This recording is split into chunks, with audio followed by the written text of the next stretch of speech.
Assalamualaikum warahmatullahi wabarakatuh. Salam sejahtera bagi kita semua yang saya hormati, Bu Raida dan teman-teman yang menyaksikan. Hadirin yang saya hormati, pernahkah kita membayangkan bahwa setiap detik yang kita lalui paru-paru dunia kita sedang terkikis? Data menunjukkan bahwa sepanjang tahun 2024 hingga 2025 Indonesia kehilangan sekitar 166.450 hektar hutan.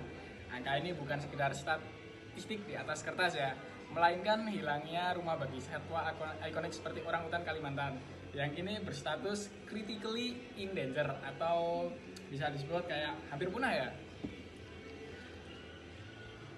Hutan bukan sekedar kumpulan kayu, ia adalah benteng terakhir iklim kita. Dampak dari deforestasi ini sangat menyala dan menyakitkan.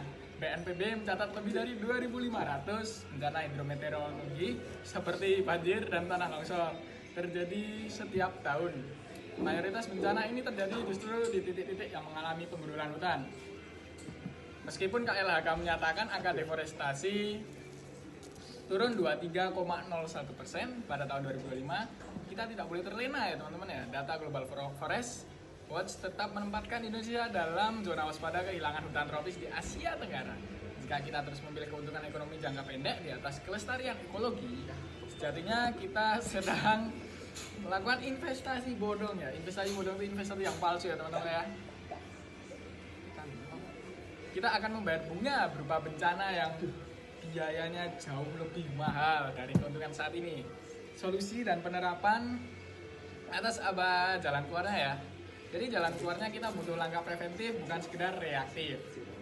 Moratorium izin hutan, kita harus mengunci sisa hutan primer agar tidak bisa disentuh secara legal. Jadi hutan ini walaupun secara legal tetap nggak boleh disentuh ya, apalagi secara ilegal ya. Ekonomi hijau dan sertifikasi juga bisa membantu. Industri komoditas wajib mengikuti standar ISPO atau RSPO agar produk kita diterima di pasar global yang kini sangat peduli isi lingkungan. Jadi sekarang pasar global itu sangat peduli isi lingkungan ya teman-teman ya. Teknologi dan sanksi juga bisa kita lakukan. Kita harus mengawasi hutan lewat satelit secara real time. Jadi itu ada satelit di sini, ada hutan, nanti kita bisa awasi secara real time atau secara langsung. Jika ada perusahaan yang melanggar batas lahan debut izin, usahanya tanpa promosi langsung dicabut aja ya.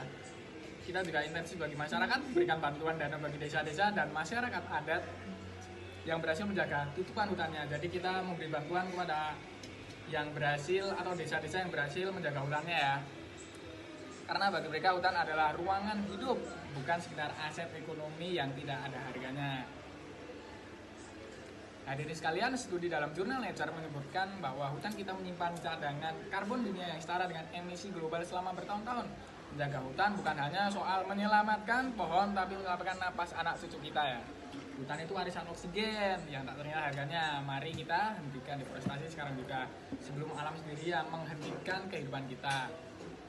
Terima kasih, sekian dari saya. Wassalamualaikum warahmatullahi wabarakatuh.